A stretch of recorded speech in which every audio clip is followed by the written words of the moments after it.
From the macabre minds of Laughing Devil Production comes another story from the Nightshade Diary. You know what that means. Check under the bed and make sure no one or nothing is there. Is the closet door securely shut? Then leave your disbelief behind, amp up your imagination, and hang on tight for another ride into terror and mystery. And like all good horror stories, just imagine it's a dark and stormy night. And remember, screaming like a little girl is permitted.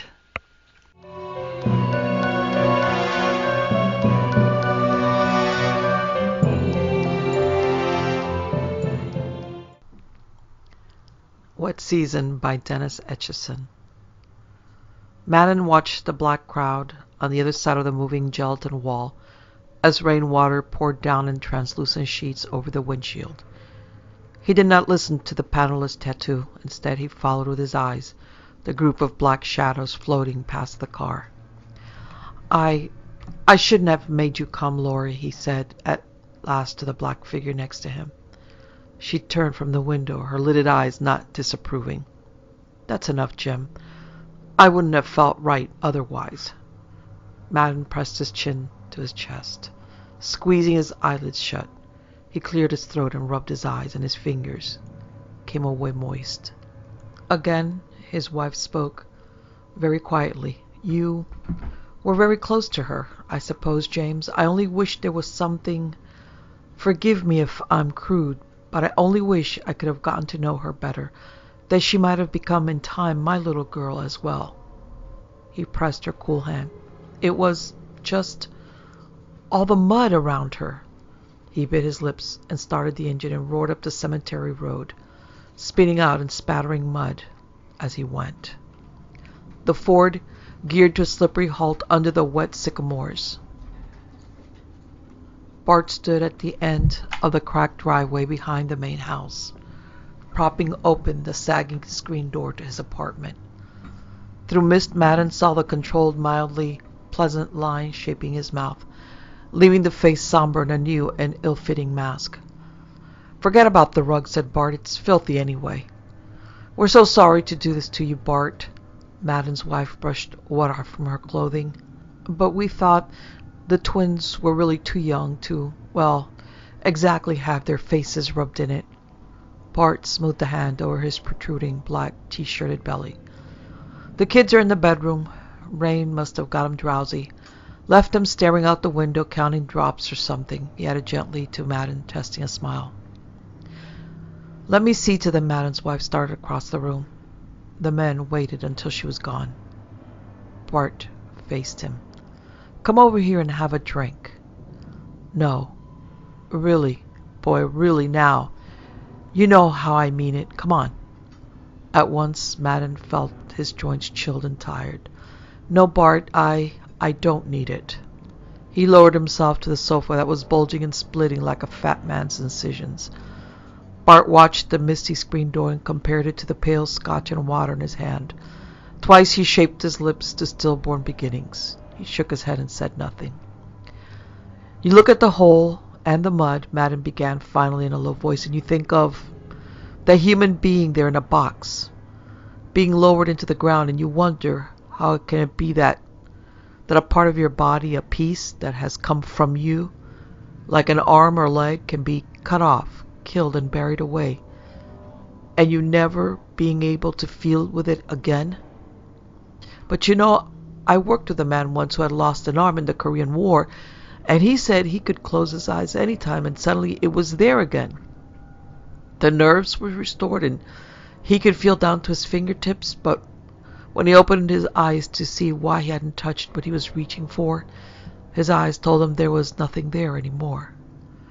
Rain began to tap erratically on a metal vent somewhere in the roof. And you know, I can still see the world through my little girl's eyes. Feel it as if she felt it, even though she's been cut off me. Like one of my sense organs.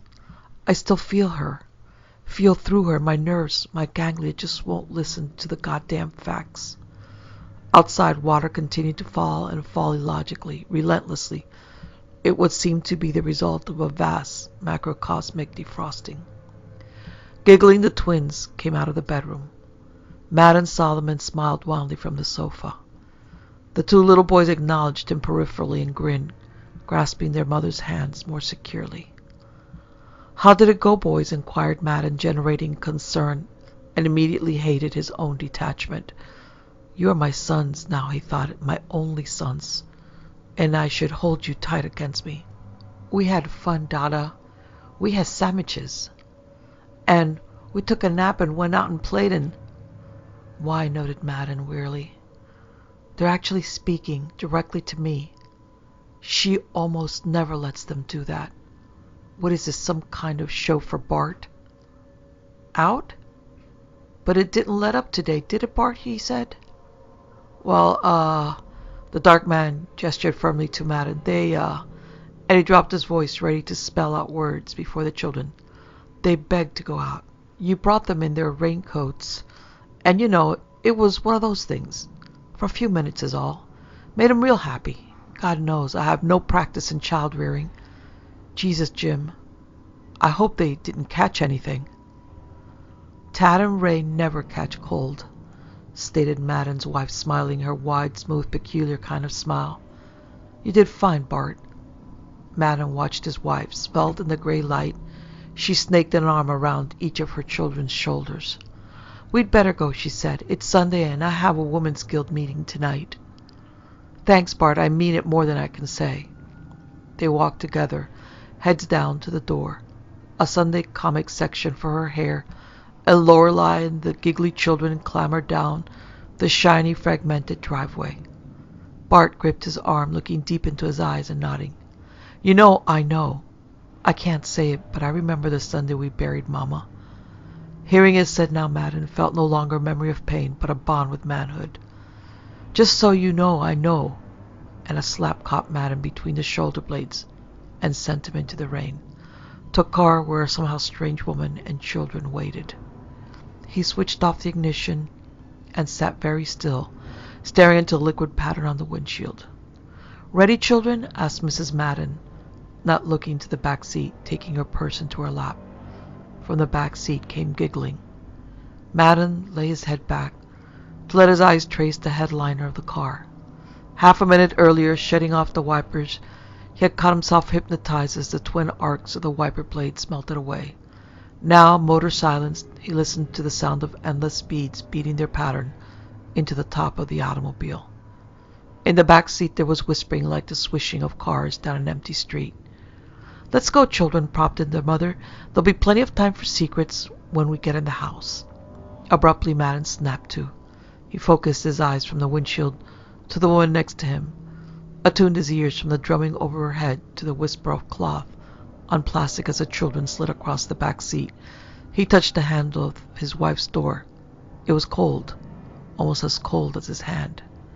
Behind him, someone giggled. Outside the picture window, premature dusk settled along the block like silent black wings. Won't you eat something?" asked Mrs. Madden tenuously. She leaned into the living room, spoon in hand, and spoke in silhouette from the yellow kitchen doorway. He cleared his throat. "What?" Madden's 5 fingertips moved involuntarily to the pane. The glass was cold. "Well," she intoned maternally, "you should have something. It's almost dark. Let me turn on the—" "It's all right, Lorelei. For God's sake," he thought, "don't patronize me. Not now." Chilled and fatigued to the marrow, he sat in the newly rearranged and alien living room and tried to release his senses from the pain of here and now. He shut his eyes and tried to let his thoughts blow with the storm on down the blurred panorama of empty streets. She puttered for a time in the kitchen, and Madden, curiously detached, in the dark in the overstuffed chair, noticed again her effortless liquid movements, the way she had of gliding over a floor as though it were polished glass, her legs flowing out and back with each step in a charming suggestion of no gristle or bone, no deliberate angular bend to Laurie's arm. No, in her, stirring and pouring out and rinsing away became a Siamese rubber arm ballet. "Your soup is in the oven, keeping warm, and the twins are tucked in, so don't— I mean, They shouldn't give you any trouble. Mrs. Madden paused in silhouette, then glided behind the enormous sagging hand that enclosed her husband. Laurie, he swallowed, always in the bright kitchen, an electric clock hum. She sat on the armrest. Lorelei, do you ever think about the decision you made 10 months ago? He tried to stop his teeth from chattering.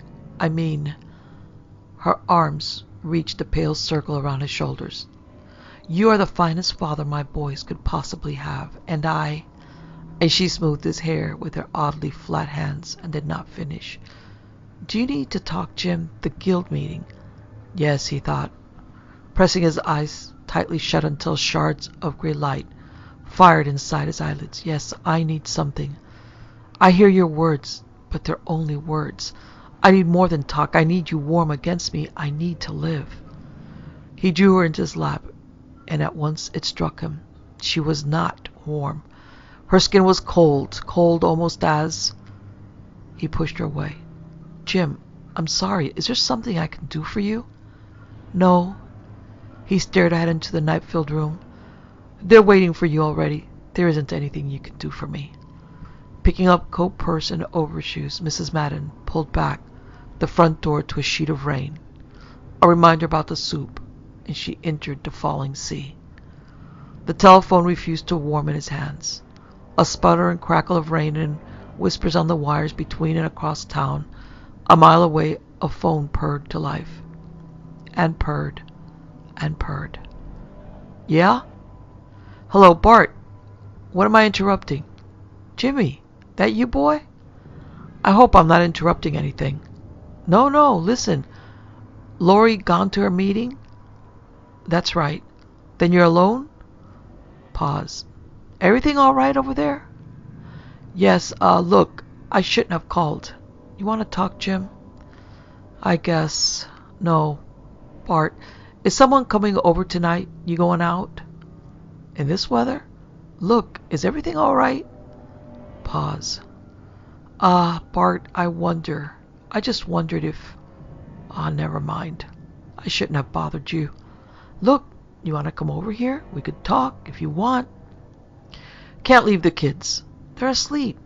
And you're alone over there. You want me to come over, talk or something until Laurie gets back? Pause. I have no business bothering you. Crap. Look, I'll come over, okay? We can talk, like we used to. I'm pretty bad company tonight, I'm afraid, and the weather... Sure you want to? My idea, isn't it? And look, how can you turn down a lonely old bachelor like me? See you in 10 minutes. Thanks very much, Bart. But he had hung up. Madden waited on the back porch, listening. Far down in the darkness, the throaty thrumming of the frogs met with a rushing of running water. All about his thin figure, dirty streams dripped from the roof to mingle with puddles at his cold feet, to slip on down over the slanting yard, to join larger tributaries that splashed their way through the thorny shrubbery of the ravine, to feed at last with violent churning into the shrouded riverbed far below. From in front, Madden heard wet brakes grip to a splashing stop. Shivering, he turned inside. The two men sat across from one another in the living room, two men who knew each other best of all in the world. There was only a pale moth glow from the kitchen. They spoke, and they did not speak, and from time to time Bart laughed and sipped from the brandy snifter in his lap. But then they threw the next game to the mother and angels, Bart was saying. Yes, said Madden. Bart rose and ambled to the black picture window. Abruptly, Madden was aware that his brother had stopped talking. Madden stared with him. He saw his brother frown. Do you feel it too, he thought. Vaguely illuminated beneath the street lamp was Bart's car, leaning against the curb, weathering the storm. Idly, Madden had a vision of the rain pouring off the metal top, streaming over the rolled-up windows and down into the innards of the door, where the handle and lock mechanism were. Jimbo, God damn it! Madden watched him. What's wrong? Bart drained his glass. I don't want to say it. I don't even know I'm right. Or if I ought to say it. It's all right. I can talk about Darla. Probably it would do me good. He massaged his face, trying to relax. I know I have to face. No, that's not what I'm talking about. Bart pivoted from the window in the rain. Listen to me, kid. Do you feel it? Feel what? Something about this house, this town. I don't know how to say it, but can't you feel it? Bart glared into the empty brandy glass. Something like what? Madden lounged back into the cushion, ready to listen. Now, thought Madden, this is the way. It won't prove a thing unless he says it first. Damn, breathed Bart. He turned back to the night and lit a cigarette. Maybe I'm going off the deep end. Look, can I ask you a question? Shoot. Something about this house. I don't know. The way it smells now, the way the chairs creak when I sit down, the color of the light. For God's sake, like the room is underwater or something. And all since she moved in. The cigarette reflection burned in the window. Nah, man. You're the one needs to talk at a time like this. I'm supposed to cheer you. So you're cheering. Shoot. Look, it's just that. Haven't you noticed anything, well, different about the place since Lori and her kids moved in? That it isn't really yours anymore? I mean, it's like every person has a rhythm, a pattern to his everyday life. You go into a man's bedroom, it smells like him. The bed bends a certain way when you sit on it because it's been shaped to fit every angle and bulge just right over the years. And you go into the kitchen, the way the dishes are piled up in the sink tells you more about the guy than a look at his diary, if you know what I mean. It's like the house soaks up what you are, the way you feel about life, and everything in the house gets to feeling the same way, too. And not only the place, but the woman he marries. She seems to fit right in, fit him and the house. And that's part of it, too. Jimbo, she's... And I know I'm stepping way over the bounds on this, but damn it, man, she's not you. You know? Let me ask, don't you notice anything unusual about Lori? Madden shut his eyes impatiently. She's an unusually attractive woman, if that's what you mean. No, but then I promised myself not to bring up any of this with you. At least not for a long time. But it isn't just this house. Hell, we both grew up in Greenworth. I knew every turn in the river like the lines on my hands years before the government moved in. And it's changed now, somehow. First it was just the way the trees started growing crooked along the banks. But lately the whole town seems, I don't know, funny. The way the air smells, the paint on the houses. I don't know. I just don't know, but I'll tell you this. If I were blindfolded and left here, I'd never in a year guess this was the same town we grew up in. Outside, the moon slipped for a moment through a pocket of clouds, washing Bart's face fish-like pale by the window. Bart, what is it? I wish I could be sure, kid. Maybe you should forget it. I pray to God I could. Jim, do you know how many storms like this we've had in Greenworth in the last 25 years? Madden stirred. I'll tell you, 3. Before 2 years ago, and not one raised the river more than a few inches. But in 2 years, 5 big ones. Here, Bart spilled his coat pocket into the coffee table. What the hell? I spent yesterday in the library looking things up. I don't know what for. Something made me do it, but God, I've got to show you. Madden reached to the lamp. Little white slips of paper fluttered in Bart's hands. For the first time in his life, Madden saw his brother trembling. God, he laughed nervously. Help me, will you, Jim? Here the pieces took crazy jigsaw. It doesn't make any sense, but something in the back of my head keeps me from getting any sleep lately. Here, look.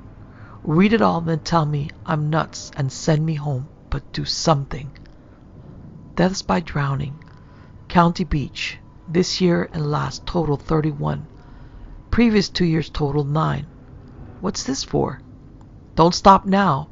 Bart fumbled at the liquor cabinet. Total rainfall in inches, adjacent counties last year up 300%. See? It's spreading.